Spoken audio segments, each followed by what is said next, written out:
Das Selbstreflexion und Selbstvermittlung des Geistes.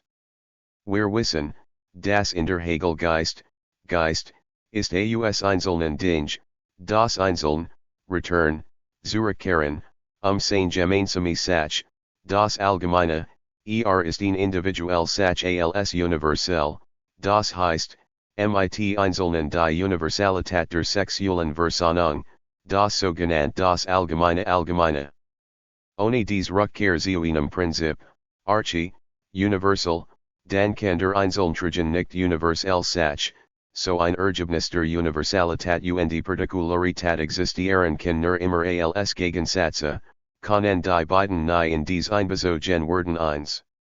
So die binäre Opposition wird immer wofähige Problem sein. Zusätzlich zu unserer Universalität und Besonderheit haben wir auch eine Individualität, die beiden in sie integriert. Dies Individualität ist ein Individuum, das die Universalität siegt. Die Universalität erscheint über dieser Individualität und wird zu ihrer Normativ, Determination. Die Bedeutung von Selbstreflexion ist, das Denken durch einige Kategorienkonzept Selbstverständnis bewährt. Das Denken selbst ist nicht in diesem konkreten, körperlichen, Dingen beteiligt, aber einige der Logik nur formigen Schulfach. Zum Beispiel sagte, Denken verwendet jeweil Beziehung und den Ursprung der Welt zu erklären, verwenden Spiker haben mit virtuellem Umfang nicht auf Naderlich Phänomene de Wandels zu erklären, oder mit dem Wesen, der Begriff alle Phänomene Wandel zu erklären danach gibt es ein unveranderlich Waret oder den Ursprung der Dinge anhand von vier Faktoren zu erklären, und so weiter.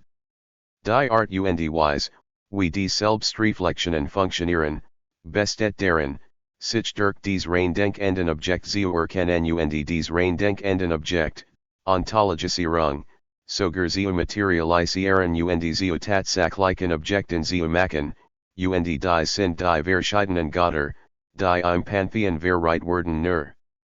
Der Inhalt dieser Selbstreflexionen besteht eigentlich nur darin, dem Geist selbst zu helfen, einen bestimmten Graden Denkstruktur als Denken zu verstehen. Wenn das Denken selbst noch nicht die wahre spirituelle Selbsterkenntnis erreicht hat, kann dies Objekt nicht als Kofung seines eigenen Geistes erkennen. Wird gehen weiteren davon aus, dass dies logischen Objekt und Denken vom Geist und Umfang der Existenz, die Existenz eines unabhängigen und objektiven, Selbstständigkeit, wenn werden dies Objekt und logisches Denken Kategorie angesehen werden als Jenseits und verlieren Geistkontakt. Monotheismus über das Konzept der Gottlichkeit ist eigentlich von Religion und Philosophie mit Produktkombination, transcendiert alle nationalen und regionalen, auch über den Mond und die Stern Gottes nur, nicht rein Kreativität einer Nation von Priestern. Judentum, Christentum und Islam sind eigentlich das Ergebnis der Integration religioser Ritual und philosophischer Gedanken. Ohne die Hilfe des philosophischen Denkens ist es dem Theologen unmöglich, einen Gott hervorzubringen, der ein unsichtbares und unauffälliges Verriet und den alle greifbaren Bilder übersteigt. Bibel, die der Herr kein Physiognomie ist, jenseits aller Bezeichnet sie restlichen Wigen greifbaren Dinge aus, die kann jetzt nicht Dinge finden in dem Phänomen gesehen werden kann, muss es nicht sehen Dinge zugeschrieben werden. Die Götter im Judentum und im Islam haben keine Form, ein edler Gott, Gott der Erhabenheit. Im Christentum wird besonders betont, dass Gott auch die physische Form akzeptiert und menschlich wird. Die wahre Anbetung des Christentums besteht darin, der Menschensohn zu werden, und ein solcher Gottmensch mit Fleisch und Blut kann nicht unsichtbar sein. Sogar solch ein Mann Gottes hat einmal verschieden Ereignisse von Geburt, Predigten, Verfolgung, Tod und Auferstehung, und die ganz Gemeinschaft von Mensch und Gott kann in ihm gefunden werden. In der Tat, das Christentum, wo zusätzlich zu einem Schwerpunkt auf einem ganz besonderen Mann Gott außerhalb, spricht über den Geist, Forderung. Wenn wir Gott nur als ewige Existenz betrachten, die immer hoch über der Erde liegt, können wir nicht verstehen, dass direkt in die menschliche Welt eingetreten ist, indem sich in Fleisch verwandelt und in der Entwicklung der gesamten menschlichen Zivilisation teilgenommen hat. Im Christentum Wort neben der Definition eines neuen Gottes ein weiteres neues Verständnis des Lebensvorgeschlagen, das geistige Leben ist das wirkliche Leben, und das physische Leben ist aufgrund senskeren Lebens nicht real Leben, weil die Seele unsterblich ist. Diese Idee der Unsterblichkeit der Seele existiert tatsächlich in Platon, aber hier betont Paulus, dass die Seele das ist, was das Leben wirklich zu einem Element des Lebens macht. Obwohl Hegel glaubt, dass Paulus Aristoteles Seelengedanken übertrifft, weil dieser glaubt, dass die Seele und der Körper nach dem Tod voneinander getrennt werden, glaubt der Erste, dass die Seele nach dem Tod immer noch vom Körper getrennt sein wird, aber wir haben immer noch genug Gründe zu glauben, dass Paulus der Lebensgedanke der Seele hat seinen Ursprung in der ägyptischen Religion, und selbst Platons Phaidoo enthält verwandt Beschreibungen. Paulus kann dieses Konzept nicht aus dem Nichts erfinden und basiert sich überhaupt nicht auf die Kommentar relevanter Vorgänger. Natürlich ist Paulus Theologie voll von vergotterten Beschreibungen von Jesus Christus, so dass es schwierig ist, dies Beschreibungen als objektiv historisch zu behandeln. Im Johannes Evangelium gibt es auch einige Beschreibungen Beschreibungen von Jesus als vergottertem Individuum, so dass es schwierig ist, dieses Evangelium als objektiv historisch und nicht als kirchliches Lehrbuch zu betrachten.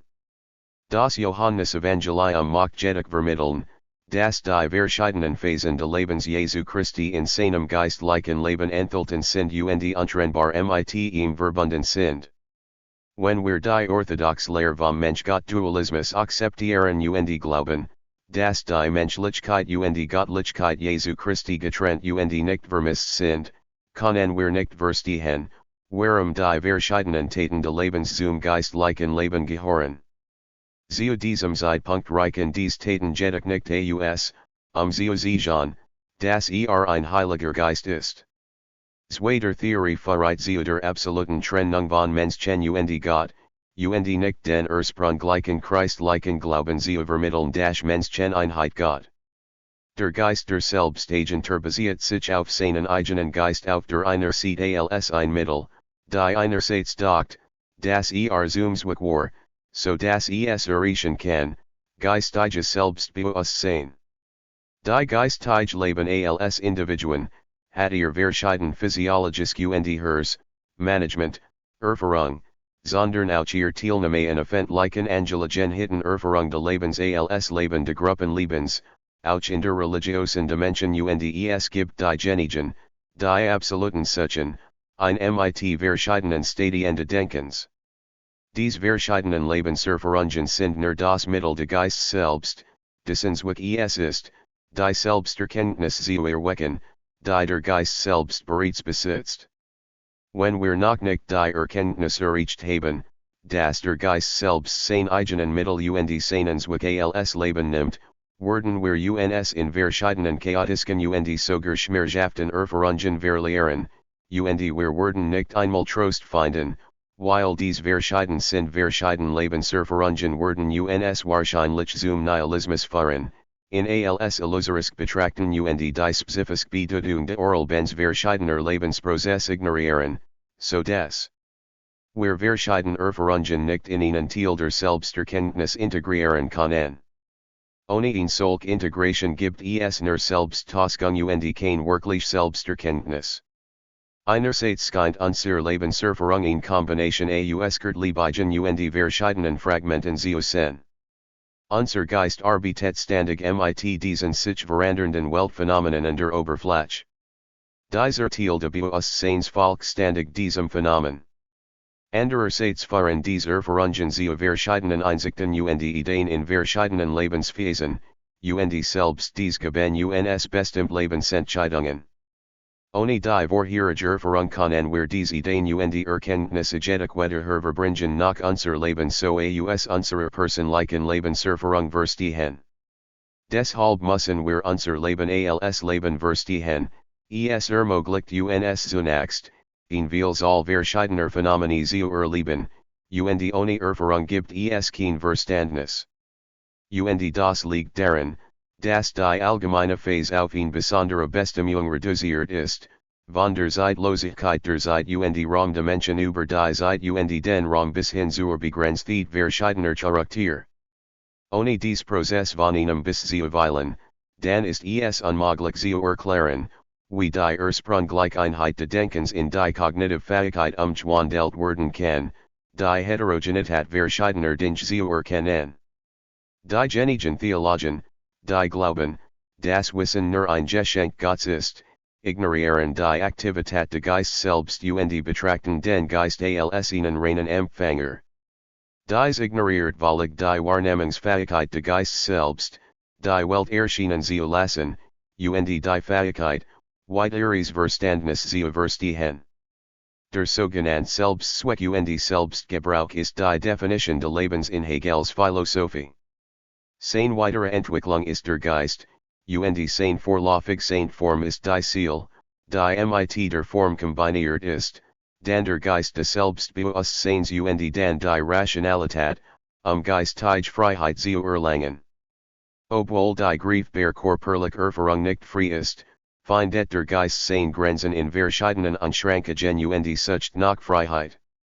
Es versteht sich, dass der Geist nur unter den Bedingungen der Vernunft wirklich frei sein kann und nicht in den physischen Formen, die durch äußere Bedingungen eingeschränkt sind. Daher ist die physische Form des bestimmt, nur als notwendiges Mittel für den Geist zu dienen, Selbsterkenntnis zu erlangen. Dies Notwendigkeit des Opfers impliziert tatsächlich solche Bedeutung, war Selbsterlösung kommt nicht aus der Nähe fremder Götter, sondern aus der wahren Selbsterkenntnis des Geistes. Hegel spricht also nicht von der Theorie der traditionellen Paulus-Theologie, die nur durch Jesus Christus erlöst werden kann, sondern vielmehr davon, Jesus Christus hat das geistige Leben durch sein eigens Leben und seinen Tod gesiegt und auch andere über alle informiert sie sind die gleichen wie weil jeder ein Geist im wahrsten Sinn des Wortes ist und der Sohn Gottes ist, Jesus Christus ist nicht der einzige Sohn Gottes. In Bezug auf die Religionsgenen solch Selbsterkenntnisse und spirituellen Errichtungen von einem fremden Boten zu stammen. In Bezug auf die Philosophie ist ein solcher Botetic nur eine Manifestation der Form als Stufe der Metaphysik. Ein Individuum, das Universalität und Besonderheit vollständig verbindet, was bedeutet, dass die Wahrheit Saint Wahrheit nicht die edel Transzendenz ist, die nur über allem hoch bleiben kann, sondern eine Kombination aus Mensch und Gott sein muss, die zur Welt herabstiegen und zu ihrer Transzendenz zurückkehren kann. Körper, dies Art von Gedanken kann nur im Mahayana Buddhismus gefunden werden. Leben und Tod Jesu Christi, die Geburt und Aufstieg der Tage in der Tat mehr als die Aktivitäten der verschiedenen Kategorien von metaphysiskem Bild des Originals zu denken, sondern auch lasst den Geist des Konzepts durch sein Geschick deutlich. Viel leicht verlegen, hat die Geschichte, weil das Bild einer lebendig und interessanter, aber für die Philosophen, es ist interessant, ist Gott dies Religionen zum Ausdruck bringen will, nur Inhalt auf der Metaphysik. Die Geschichte von Jesus Christus, obwohl dies das Ergebnis der Theologen modifiziert Idealversion ist, veranschaulicht den Prozess der Selbsterkenntnis ist der ganz Geist der Geburt und Aufstieg von Tagen den Geist in die verschiedenen veranschaulichen Erfahrungen und heteropolisaren Prozess der Rückkehr, wenn der Geist nur bereit ist, ist in seinem Heiligen Reich angesiedelt und nicht bereit, in die Welt voller Geburt, Krankheit und Tod einzutreten, das Leben zu erleben. Wird den Sinn dieser Welt nicht erfahren können und den Menschen, die in dieser Welt leben, keinen wirklichen Weg der Erlösung geben. Obwohl der Geist in der Welt lebt, indem den physischen Körper schwindt, aber nicht in die heilige Heimat zurückkehrt, indem sich siegt, ist dieser Geist immer noch unvollständig, weil der Geist in der Welt immer noch eingeschränkt ist. Frei zu sein, muss der Geist begrenzt physikalisches, Leben aufgeben, Aber es ist der Geist der Karfreitags und Gettet für die Rückkehr der Durchführung der Show one auf die Gleichweise sagt der Buddha das Muster des ganzen Lebens in seinem Leben. Wie Hegel sagte, war die Gottlichkeit Jesu Christi vor seinem Tod in seinem physischen Leben verborgen, und nach seinem Tod wurde sein Geist vom Fleisch befreit und sichtbar. Wenn wir verstehen, dass das Leben selbst so ein Mittel als Auseinzweck ist, verstehen wir die Selbstvermittlung des Geistes, auf einer phänomenologischen Ebene sich der Geist durch den anderen zu erkennen, und der Geist erzeugt durch ihn Reihe von Lebenserfahrungen verschiedene Erkenntnisse. Auf einer grundlegenderen Ebene sind diese Erfahrungen jedoch nur spirituell Mittel, und ihr Zweck ist es, durch die spirituelle Selbsterkenntnis, transcendental Weisheit im Buddhismus, zu erreichen. Bei der Selbstlosigkeit im Buddhismus geht es darum, die Illusionen dieser verschiedenen Lebenserfahrungen zu erkennen. Wenn sie jedoch nicht erleben möchten, werden sie dies wirklich tief Lebenssicherheit nicht kennen.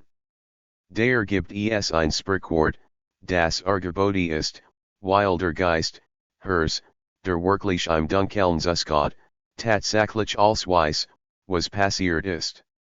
Obwohl unser ausdrücklicher Verstand voller Zweifel und Sorgen zu sind, sind dies endgültig Wort zur Errichtung von psychologischem Wachstum und Selbsterkenntnis führen. 13.12.2018 17 hours 39 minutes and 57 seconds in der Uni-Bibliothek Heidelberg. 1. 1. Dies Art der Manifestation Sieg tatsächlicher Geistige Verrichtung für das physische Leben und kann nicht als ermutigen Selbstmordverhalten verstanden werden, denn wenn eingenommen wird, dass das Leben selbst seinen Zweck hat, wird es sein Leben nach Belieben binden, bever es vollendet ist unvernünftig. Dieses zufällige ihres Lebens bedeutet, dass sie nicht bereit sind, durch Erfahrung mehr Selbsterkenntnis zu erzeugen, und das einige Selbsterkenntnisse und tiefe Erfahrungen manchmal nur auf der Oberfläche erzeugt werden können, die negativ oder unangenehm aussieht. Sogar sentimental Situation. Sobald sie verstehen, dass ihr aktuell Lebensphase zu einer tieferen Erfahrung für sich selbst verreit, hilft es ihnen, dies falschen Verruf zu brechen. Natürlich können wir die Handlungen Jesu Christi, die traditionelle Ordnung in Frage zu stellen, nicht als Selbstmordhandlungen interpretieren und werden seinen Tod verursachen.